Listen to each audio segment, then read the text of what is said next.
What's going on, you guys? It's your Huggable Hipster here, and welcome back to today's episode of The Casual Nerd. There's a lot going on. This video is going to be edited a little bit differently, so tell me if you can notice it down in the comments below. Which you guys probably can notice it. It's going to be, kind of a massive change when it comes to how I input information in here on the screen and everything like that. Also, you guys like how I redid my backdrop? Because look, it's just a small change, People keep calling me a PlayStation shill. If you can't beat them, join them. So first up in gaming news today, Silent Hill transmission announced for this week with the latest updates on Silent Hill series. It is going to be happening tomorrow, and my soul can barely contain itself. I'll be there with my notepad. I'm going to be taking all the notes. I'm going to be doing all the things, and I'm very, very excited for this. I am unreasonably hopeful in a sense that this is going to switch things around for the Silent Hill community. That way we actually get a game. But again, I'm not counting my crows. I'm not hopeful for the beans. I'm not gonna get the soup. Now it states up here in the article that Konami has launched a new Silent Hill website with a date. Fans of the horror franchise will want to mark their calendars for October 19th. For a second there, I was worried. I was like, is it going to be at a time that I won't be available? But it's at 5 p.m., so we're Gucci. And 10 p.m. BST. The website was announced alongside a tweet that says, and quote, "In your restless dreams, do you see that town?" The latest updates for Silent Hill series will be revealed during the hashtag Silent Hill transmission on Wednesday, October 19th at 2 p.m. PDT. I'm not excited, you are? I don't know what more to say about this than other than the fact that I'm very, very excited about this news. When it comes to the Silent Hill series, we as a community are no stranger to be let down by Konami. So if they're going to play a part in this, is Kojima going to be playing a part in this? Is it going to be an entirely new developer playing the part in this? This is all still very much up in the air, and I'm very excited to see how this goes. I swear, if they are broadcasting this just to announce that they are selling NFTs, I'm out. So next up in gaming news, The Witcher 3 PS5 Xbox Series X versions are arriving this month, says Insider. Now it states up here in the article that a YouTuber specializing in The Witcher and Cyberpunk 2077 scoops is suggesting that the PlayStation 5 and Xbox Series X versions of The Witcher 3 Wild Hunt is going to be released in late October. It would be some seasonal timing, given that Samhain is the time when the boundary of this world and the other world is at its thinnest, allowing spirits to travel through and visit Earth. That's sounding very similar to the conjunction of the spheres, which brought monsters and therefore monster hunters to the continent. Did I really just mispronounce continent? Oh my... Contentient? What was I reading exact? That's not staying as a blooper. I'm going to show you guys exactly how much I messed up. Wait a second. How did I mispronounce continent? Contency? Oh my god. Turns out to not be true. It'd be a missed opportunity in my books. Shout out to Imogene Donovan, by the way, for just writing an awesome article. Very well done. So next up in gaming news, I don't really cover The Sims all that much. Actually, I don't think I remember the last time I really ever covered The Sims, but The Sim 5 is codenamed Project Ren, at least, is a couple of years away from now, which is kind of strange considering the fact that it's been on the whispers and in talks and in communication with the entire community. Like, everybody's talking about The Sims 5.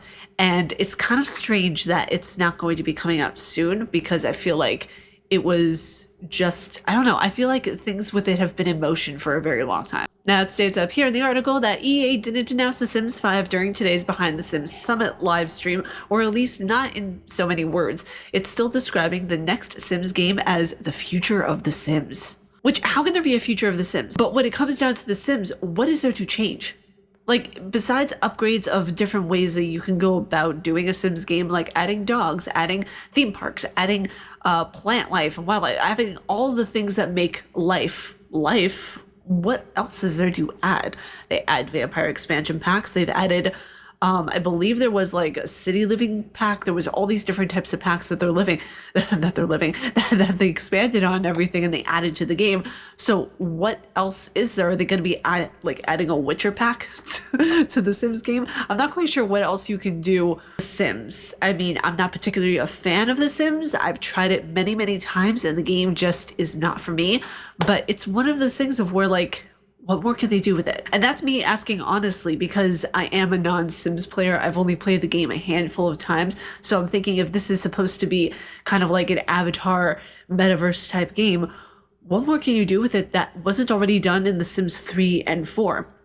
They've expanded so much already on the game, from the first Sims game to what is now, I feel like, having 4 full Sims games and then expanding on with different packs and stuff like that is a better route to go than maybe doing a Sims 5. I don't know. Maybe that's just me. Let me know down in the comments below what you guys think of this. And lastly, in gaming news, Bayonetta 3. That's all I need to say. It has been trending and going incredibly viral in the gaming community. It states here in the article that Bayonetta 3 report claims Helena Taylor was offered at least $15,000 to reprise this role. Now, before you guys get ahead of me, before anybody gets ahead of me, listen to the rest of this article and you'll understand. Now, it states in the article over here that the original voice actor of Bayonetta, Helena Taylor, was reportedly offered between $3,000 to $4,000 per recording session to work on Bayonetta 3. The report comes after Taylor claimed she was offered a flat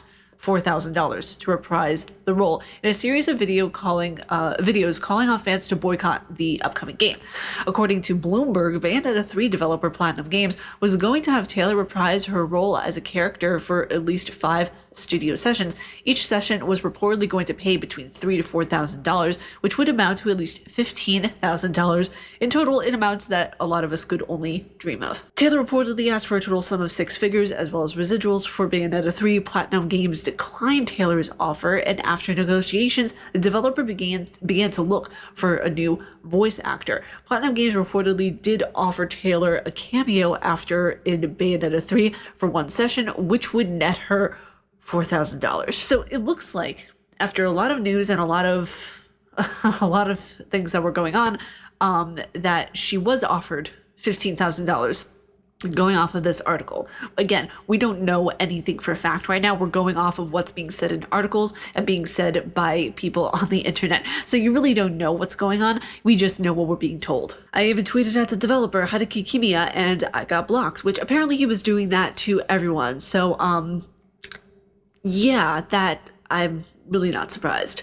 I asked him a question in Japanese and another one in English just to cover my bases, and I still got blocked. So I did it quite respectfully, and in this industry, I feel like a lot of journalists should be, in a respectful way, mind you, challenging developers and game companies whenever things like this happen. And this is what happens whenever you challenge people, even if it's in a respectful way.